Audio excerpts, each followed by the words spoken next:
All right, how about, there we go. Yes, I've been changing settings because I've been doing some other audio stuff.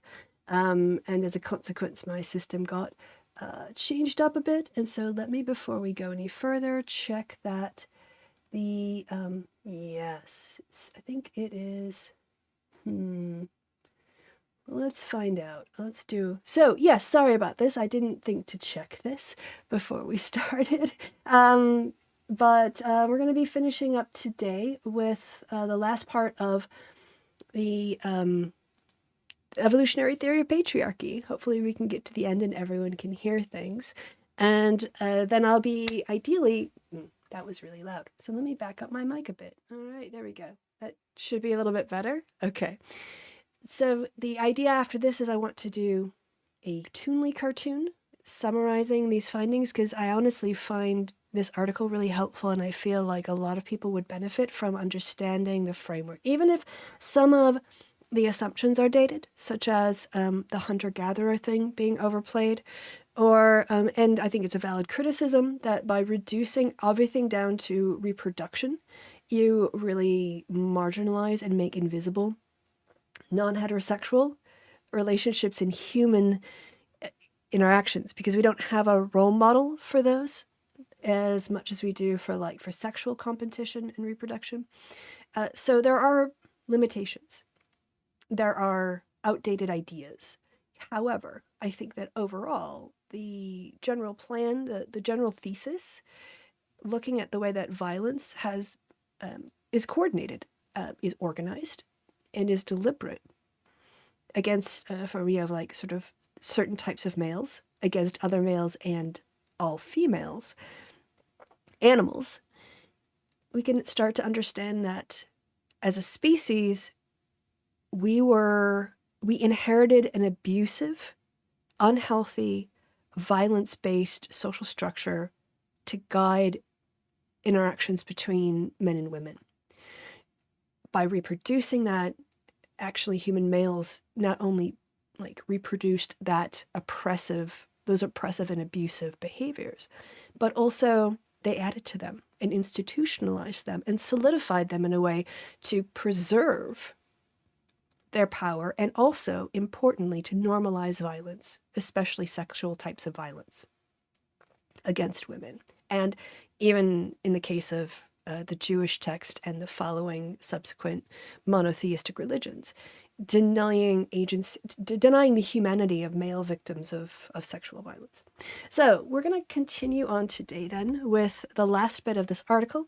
And if you stick around to the end, you can see what I've been really distracted by all day, which is I'm trying to do a little quick video, an anti-Nazi video. You can tell me what you think.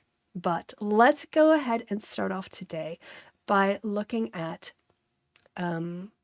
summarizing the hypotheses of Barbara Smuts in her article, and then listening to her conclusion. And this should be a pretty quick episode, which is good because I have a lot of things to do today, besides make new videos. So let's go on with that. I'll check the audio and make sure y'all can hear well. To summarize, a reduction in female allies. 2. Yeah, you're not going to hear. No, stop. Oh my God. So many things going wrong. Okay. Obviously, you could not hear that. Obviously, my screen is going a little bit mad at the moment. So I need to readjust where the audio is coming out of in order to, I thought I set it to desktop audio. How about these speakers? Let's try this. Okay, so I've saved that new setting. Let's go back and try again. To summarize these hypotheses, 6 factors influence the evolution of human gender inequality. Interesting. It's coming out of my microphone. As well as some, or no, I think you're just getting picked up. This is kind of a problem. All right, properties. Let's go. Is there, let's try this one here and see if this works. Because I don't want you to hear it through my speakers. I want you to hear it directly from. So, again, sorry for the technical difficulties. Try again. Nope, now I'm not hearing anything. So where is this desktop audio coming from? Hold on. I don't know if y'all can see this or not. Maybe I can show you. Active. Oh, I wonder. Monitor off. Okay. This isn't helpful. All right. I'm really sorry about this, everyone. I guess I really shouldn't mess around with these things, or at least I should double check them. Wavelength. I really. Desktop audio, headphones, default speakers. I'm kind of lost. All right, let's try coming out of here and see if that. Hold on, let me check where the audio is coming out of in terms of my. I'm really sorry. I might just have to cancel the whole thing because I can't figure this out and I don't want to mess everyone about live. Sound settings. Also, they changed. I have an update now. Okay, so it's coming out of there. It's coming out of my main one. All right, so then if in my properties, in my that should also match. So fingers crossed, this time it will come out of my desktop audio place. To summarize these hypotheses. But the problem is, of course, that you can now. Okay, I'm going to mute myself so that you can hear it because it's coming out of the desktop audio and I can't work it out at the moment. So I'm going to have to mute myself every time we want to listen. And you know what? That's fine because that'll get us through today. And that's really all we need. Okay, so I'm going to mute myself. Now I might have to take a little more time, but let's get going. To summarize these hypotheses, 6 factors influence the evolution of human gender inequality.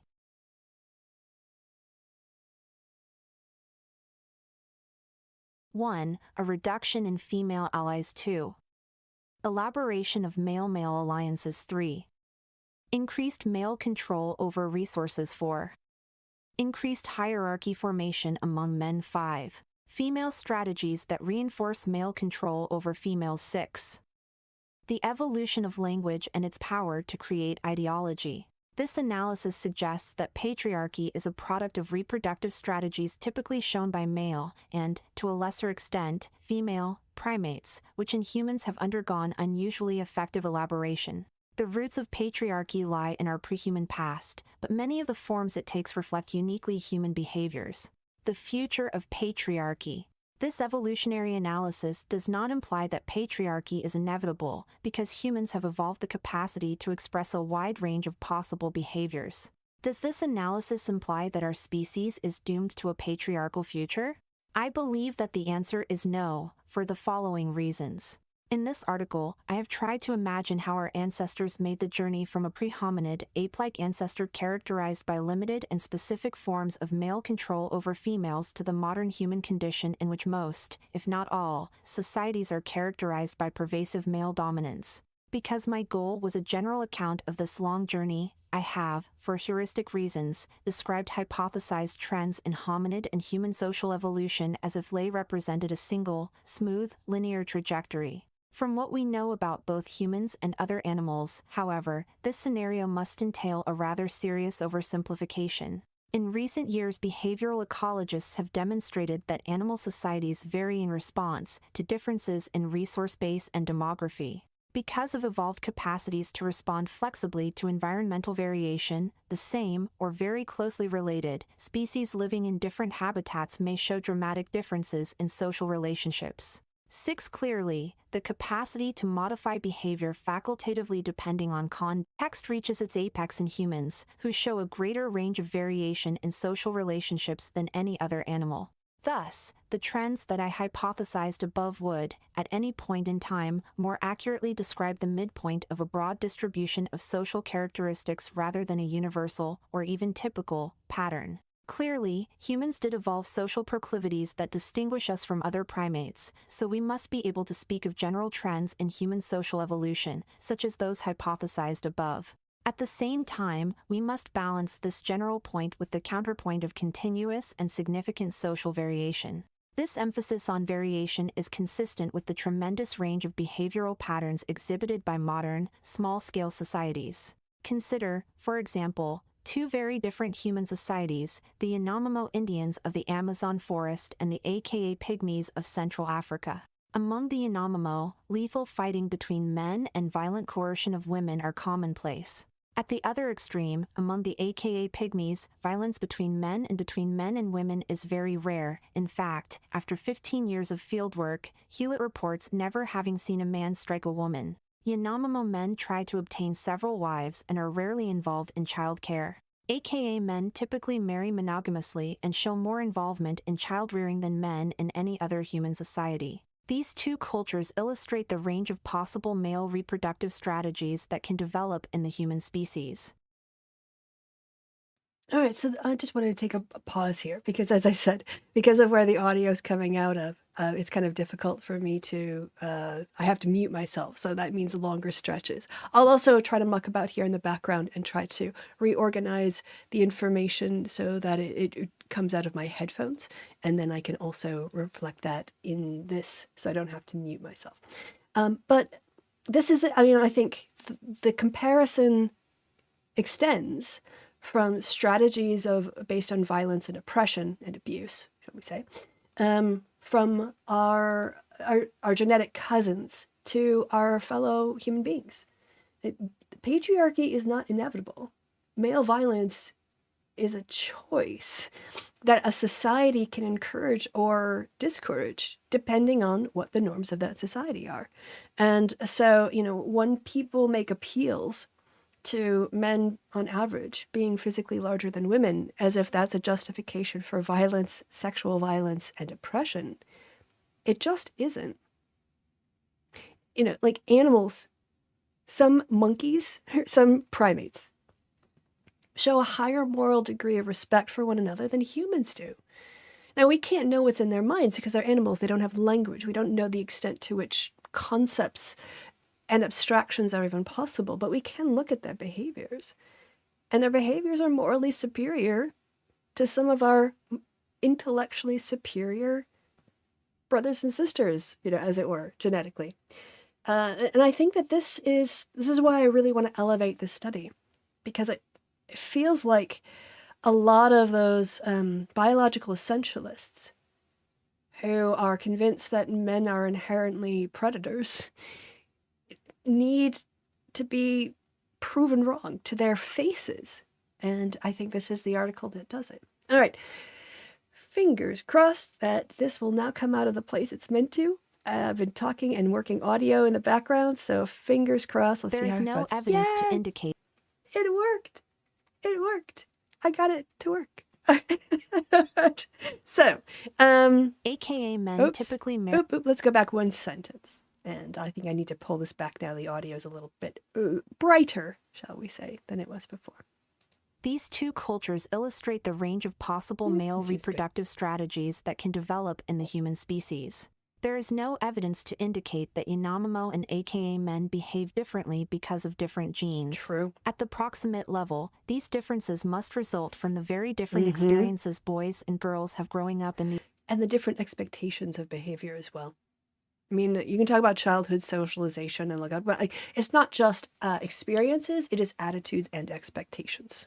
These two cultures, and from differences in the ecological and social environment encountered by adults. At the ultimate level, we can wonder why females and males in these two societies developed such different types of social relationships to begin with, an important and as yet unanswered question. True. These observations, as well as many other kinds of evidence, indicate that human males are not genetically programmed to coerce and control women, and that women are not genetically programmed to accept subordinate status. Rather, natural selection has favored in humans the potential to develop and express any one of a wide range of reproductive strategies, depending on environmental conditions. In this respect, the evolutionary perspective is in agreement with perspectives that consider male coercion of females conditional rather than inevitable. Clearly, it is critical to pursue further investigation of the circumstances associated with greater or lesser degrees of patriarchy. Conclusion. In conclusion, I will consider several ways in which an evolutionary perspective can improve our understanding of patriarchy. I want first to recapitulate two essential elements of the evolutionary argument. First, the ultimate goal of male control over females is reproduction. Men coerce, constrain, and dominate women in order to maintain control over female sexuality and the offspring women produce. Second, although human systems of gender inequality differ from those of animals in numerous important ways, the ultimate sanction underlying male control over females is often the same in humans as it is in non-human animals: the use of physical force, or violence, to inflict costs on females who resist male control. So the ultimate goal is control over female reproduction, and the ultimate sanction to achieve this goal is violence. Here's where I disagree. I don't disagree in whole. I disagree. Well, no, I disagree. Okay, it's complicated, but the ultimate goal is control over female reproduction is, I think, too reductivist. Again, this comes as a consequence of framing things in terms of evolution. You're kind of finding what you're going to look for. You're setting up your results in advance, all right? Because this paper is limiting the framework to reproduction and reproductive success, it therefore draws conclusions about reproduction. But I think that the failure of that approach is that it doesn't then, because it's so focused on reproduction, it doesn't think about sexuality more generally. Right? And this is where I think these ideas about contrasting what is supposed to be limited to reproduction to the mismatch of our reality, which is that people who are in support of patriarchy and men who advocate its continuation and expansion are not merely focused on reproduction. Reproduction is a consequence of sex. Sex is a consequence of orientations, and orientations can be influenced by your gender identity and your gender and gender identity. Or your gender identity. So you can't divorce, in my opinion, reproduction from sexuality, orientation, and gender identity.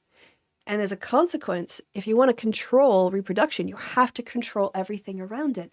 And so while I admire and appreciate the insights provided by this paper, a huge failure of evolutionary frameworks in this way is that they basically assume a rational choice perspective. They assume actors are rational.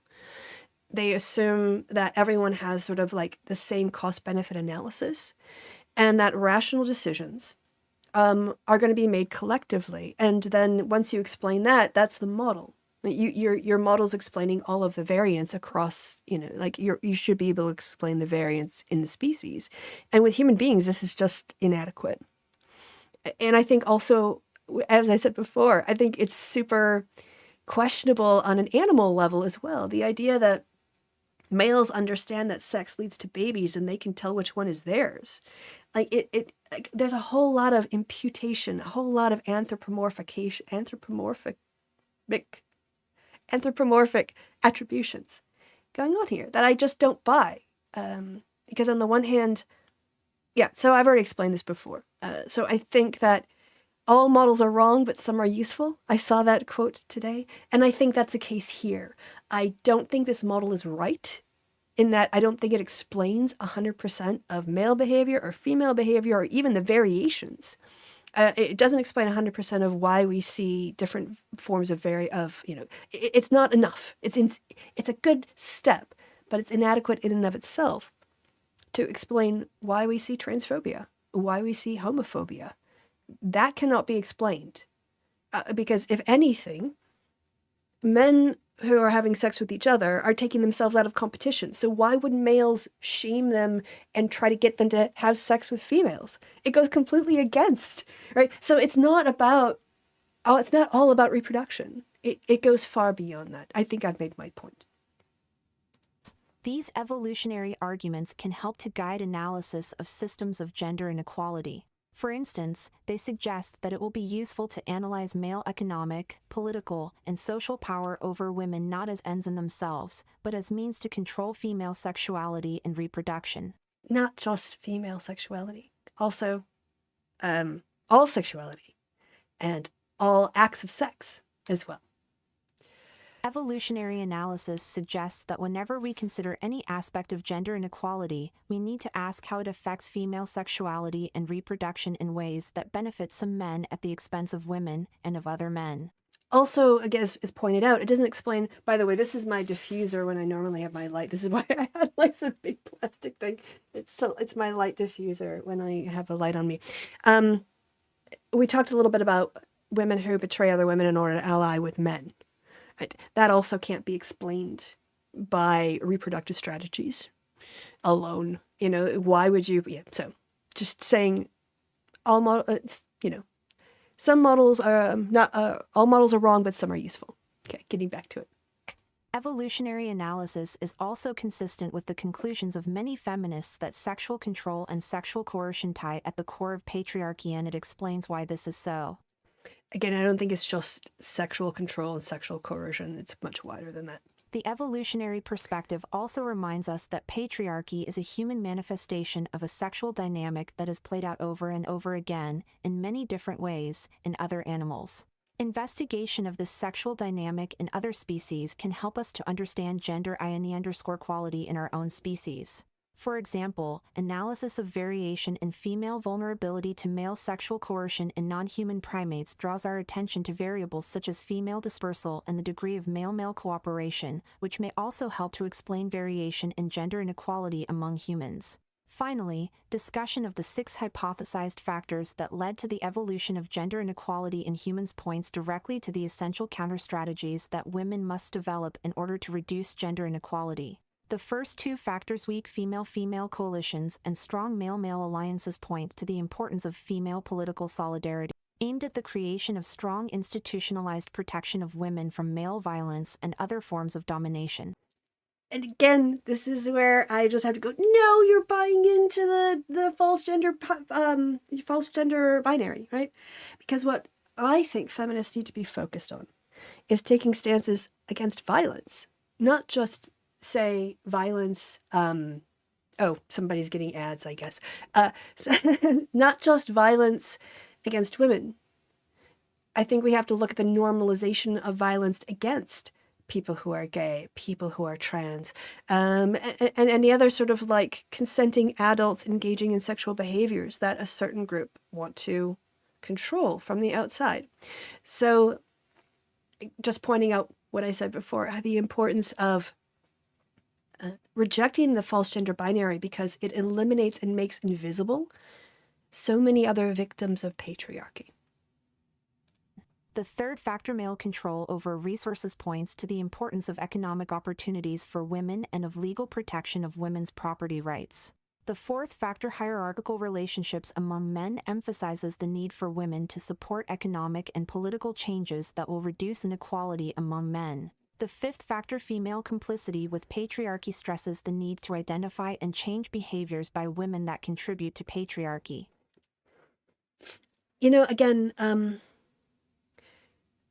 I think the problem, this is where the false gender binary, again, it stands in our way, right? Because by seeing women as the problem here, what you're ignoring is the societal, structural, cultural conditions that brainwashed women into thinking they were subordinate, or brainwashed women and men, but in this case we're focusing on a group of women, into transphobia or homophobia, whatever else. While I agree that it is important to counteract those discourses by limiting this critique to only cis heterosexual women, which is the implication, you know, white feminism, 1990s and all that, that men can't be allies, or trans people can't be allies in the fight against patriarchy, right? And this is where I think this article really made me see how damaging evolutionary theories that assume and reproduce the false gender binary are to our feminist agenda. It doesn't help our case when we ourselves say women are bad if they don't take position X, Y, and Z, instead of really reflecting and thinking about, here are all the harms that are embodied in everyone who has the views of X, Y, and Z. And I think we need to really stop focusing on the idea women ought to have view X and men ought to have view Y, and think more structurally, think bigger about the norms that we want everyone to embody.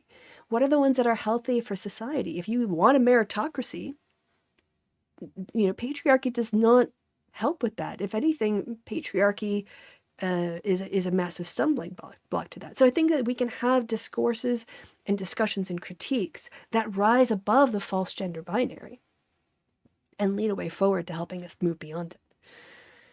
The sixth factor use of language and ideology to perpetuate gender inequality points to the need for women to gain access to the media, the pulpit, the classroom, and government in order to gain an equal voice for feminist ideology. Oh, this is so sweet. It's all such like pre-CRT, pre-intersectionalist. I mean, it's very much, I mean, there is some pointing to structures here, right? But this idea that if we can just get descriptive representation, and we can move into Pitkin and notions of descriptive and substantive representation and why descriptive in and of itself is insufficient. And I know that this is a limited article, and I know that the author doesn't have much time or space, right? But again, all this does is reinforce the false gender binary, and also it overemphasizes the formal legal, like the structural critiques of the structure of power. We're only one paragraph away. Let's get done. These suggestions, of course, are not new. They already form a central part of the feminist agenda. I said at the start of this chapter that feminist and evolutionary analyses focus on many of the same issues. The suggestions I have just made show that feminist and evolutionary analyses also converge on many of the same conclusions. I have tried to show that it is possible to integrate feminism and evolutionary biology, and why it is valuable to do so. Further integration of these two perspectives remains a critical challenge for future analyses of patriarchy. All right. Of these two perspectives. All right, anyway. So that was the article. I think that it was super interesting, super good, a real contribution. I mean, for all of its flaws, right? This 1989, this is written in, right? So I don't even think this author had access to the concept of intersectionality. And certainly intersectionality is nowhere to be found in this article. 1984, okay, they probably should have had some exposure to Crenshaw by this point. But you have to kind of pick your battles when you have a word count. So my idea now is, like I said, I've already started working a little bit on a video where I want to condense this down. I have to be really careful. I want to accurately represent the article without inadvertently reproducing as normative or as acceptable its false gender binary. So I'm going to need to pick my language quite quickly. Or not quickly, carefully. But that is my next goal. So thank you. That's it. We're at the end. I might just do a video where I have this read out, and I'll just put it up online as like for educational purposes, so that people can use it as a reference for this whole series if they don't want to listen to it, over 15 hours or how long it's taken. But before I leave you today, and I will be leaving you shortly because I have to be someplace at 2:00 and it takes me 45 minutes to get there. And so I only have like an hour and a half to get myself showered and ready to go, is to show you what I have been working on. And of course, my mouse dies in the middle of the show. Fun. So I'm going to have to do this awkward thing where I reach over. I don't have the right charger to fix this at the moment. We're having so many technical issues today, but you know what? We're just going to get through it because that's what you do when you just do it live and you figure it out. All right, so I'm going to do this awkward thing where I'll close this, right? And I think this should come up on the main screen. Yeah. All right, we'll see if it happens. But this is what I've been working on for the last 2 days.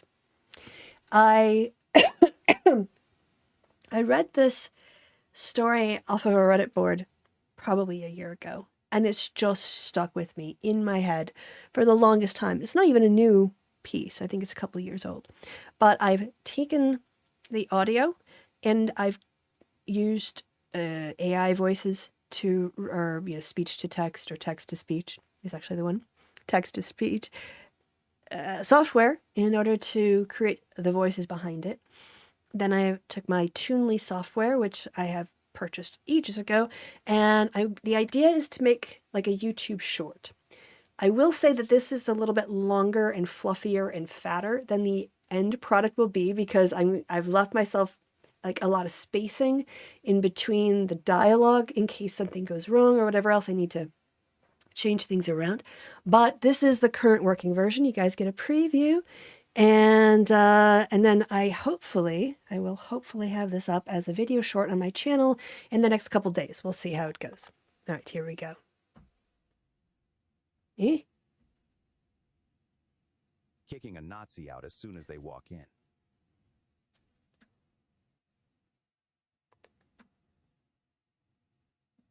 I was at a crappy crust punk bar once getting an after-work beer. One of those places where the bartenders clearly hate you. So the bartender and I were ignoring one another when someone sits next to me and he immediately says, "No, get out." And the dude next to me says, "Hey, I'm not doing anything. I'm a paying customer." and the bartender reaches under the counter for a bat or something and says, "Out now." and the dude leaves, kind of yelling. There's a And he was mistake. dressed in a punk uniform, I noticed. Anyway, I asked what that was about, and the bartender was like, You didn't see his vest, but it was all Nazi crap. Iron crosses and stuff. You get to recognize them. and I was like, oh, okay. And he continues, You have to nip it in the bud immediately. These guys come in, and it's always a nice, polite one. And you serve them because you don't want to cause a scene. And then they become a regular, and after a while they bring a friend. And that dude is cool too. And then they bring friends, and the friends bring friends, and they stop being cool, and then you realize, oh crap, this is a Nazi bar now. And it's too late because they're entrenched, and if you try to kick them out, they cause a problem. So you have to shut them down. and I was like, oh, damn. And he said, Yeah, you have to ignore their reasonable arguments because their end goal is to be terrible, awful people. and then he went back to ignoring me. But I haven't forgotten that at all. Posted to Reddit by Euaholic Catharsis. Transcribed from a series of tweets, I am Ragisparkle. All right, so that's what I'm working on. I hope you guys think that's cool. I just noticed that there's an error there. It's in order for me to do this, I'm working with a software where I have one audio file, and then I have, of course, 3 different animations, and I have to like set each person in segments, and then if they are speaking at that moment, I have to like set that to the length of the audio and link it to their audio so their mouths move. And I noticed a mistake in this, but that's kind of what I've been working on, and I think it's a damn good story. And every time I think about Twitter or Parler or Gab or True Social, I think about this story. And I feel like on Reddit, it's just never going to get the kind of attention that it needs. So I wanted to make it in a short, digestible version that is very TikTok friendly, very YouTube short friendly, very social media friendly. And obviously all of the characters are white guys because white people, we as the group, have the biggest responsibility in standing up to, criticizing, and like removing bigoted attitudes, bigoted, hateful approaches, normalization of white supremacist talking points or racism in all white spaces. That's our job. So I thought I would give all of the voices white males in order to make that point. So that is currently Twitter is a Nazi bar. This is what I've been saying for freaking months, right? This is why I call it a Nazi bar. This Reddit story is why I call it a Nazi bar. The whole point about Nazis is you have to ignore their reasonable arguments because their end goal is to be terrible people. That is the whole point of this. And I want to make sure that people understand that. Now I can just get Doodle or Toonly in this case to I'm asking a lot of the software because there's a background, there's a camera effects, there's 3 characters. They have multiple like dialogue sections. They're going back and forth, and so sometimes the software gets a little bit twitchy, glitchy, which is also why I'm trying to put some spaces in between so that I can edit those out more perfectly in a software. But yeah, all right. Well, I said I was gonna go. Now it's time. I hope you all enjoyed that. Yeah, I'm off Twitter too. Everyone should leave Twitter. Oh no, my mouse won't work, so I have to do awkward stretching in order to have this video. All right. Oh, this is going to be painful. Okay, hold on. All right, so I will see you all next week. You can come back in a couple weeks. I think most of the D&D groups that I've been off, like not streaming of late, we're taking some late summer, early fall breaks. But come back next Sunday. I think, I don't know what I'm going to look at yet. I have some options. There's the data feminism book we could go through, although to be frank, that's kind of a... It would take a lot of time because it's a book. There are some videos on feminism and feminist contributions to thought in physics and ontology that we could look at. So there's some exciting places we can go. And of course, I'll be working on trying to turn that evolutionary theory video into something more like this. I wonder, actually, I can show you, people who are in my Discord, you've seen the video already with the men coming in and then all the monkeys. That's one of the scenes that I've developed. All right, I said I was going to go. I need to go. I need to take a shower and so I can be presentable to my friends and everything else.